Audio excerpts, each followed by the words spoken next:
안녕하세요. 오늘은 메모리 반도체 편으로 돌아왔습니다. 삼성전자가 점유율 1위를 차지하고 있는 이 메모리 반도체에 대해서 알아보도록 하겠습니다.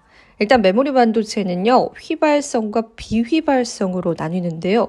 그 전에 전 세계 메모리 반도체 시장 점유율부터 보고 가시겠습니다.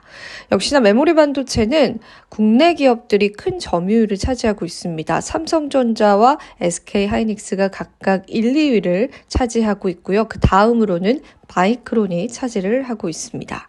일단 국가별 비메모리 반도체 시장 점유율은 역시나 미국이 가장 큰 점유율을 차지하고 있지만 이 메모리 반도체는 단연 우리 대한민국이 가장 큰 점유율을 차지하고 있습니다. 자, 그렇다면은 메모리 반도체에는 어떤 종류들이 있을지도 알아보시면 좋겠죠. 이 메모리 반도체 같은 경우에는 기계 전원이 꺼지면 정보를 저장할 수 없는 휘발성 메모리와 또 전원이 꺼져도 정보를 저장할 수 있는 비휘발성 메모리가 있습니다. 이 두 가지를 구분해서 여러분들이 생각을 하시면 되는데요.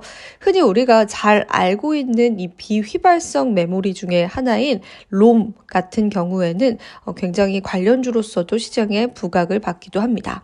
그럼 ROM, 이 비휘발성 메모리라는 건 어떤 건지 조금 더 자세히 살펴보겠습니다.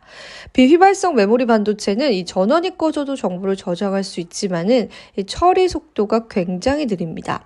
일단은 ROM 같은 경우에는 필요시 정보를 꺼내서 사용할 수 있습니다.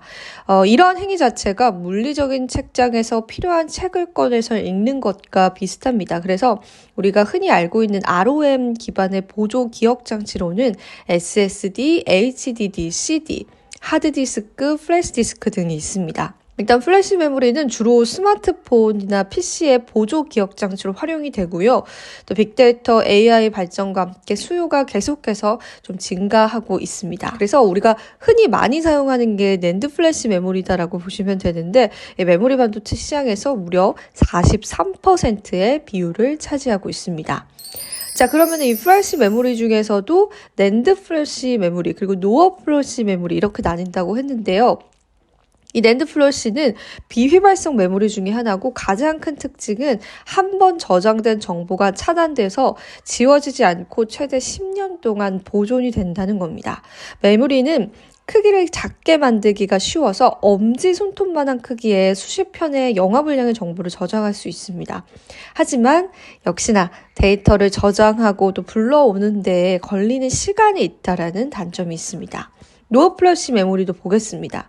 노어 플래시 메모리는 인텔에서 개발한 기억 장치로서 빠른 읽기 속도와 1바이트 단위의 읽기와 쓰기가 가능하고요. 휴대용 기기 프로그램의 기억 장치로 널리 사용됩니다. 저장 용량이 굉장히 적고요. 소비 전력 역시 크다라는 단점이 있지만 처리 속도는 그렇게 빠르지 않습니다. 자, 그러면 우리가 여기서 메모리 반도체 관련주, 낸드 플래시 관련주 엮어서 관련주들을 좀 생각을 해볼 수가 있습니다.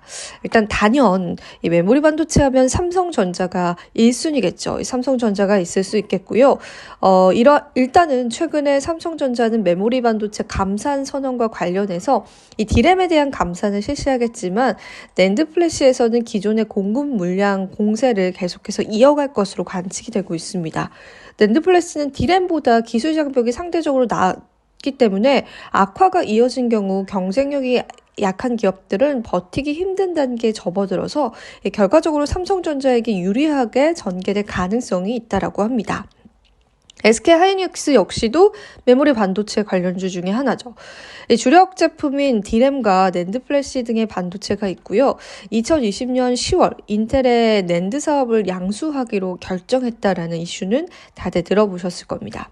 세계 반도체 시장 점유율은 디램이 28%, 낸드 플래시가 약 20% 수준입니다. 그리고 세 번째는 테스라는 기업이 있습니다.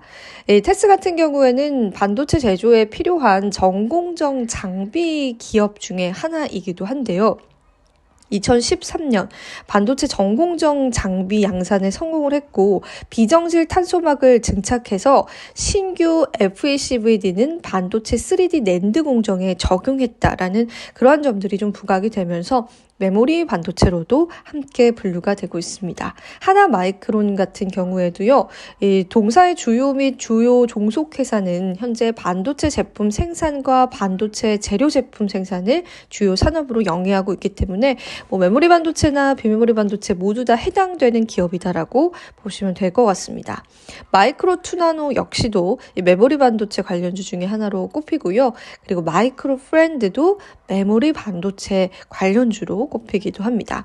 그리고 마이크로 컨텍솔 역시도 반도체 검사용 소모품인 IC 소켓을 주로 한 각종 반도체와 통신기기 접촉 부품을 생산합니다. 그렇기 때문에 반도체 관련주로 꼽히기도 합니다. 마지막으로 반도체 검사 장비 관련주로도 꼽히는 DI 역시도 메모리 반도체 관련주로도 우리가 분류해 볼 수 있을 것 같습니다.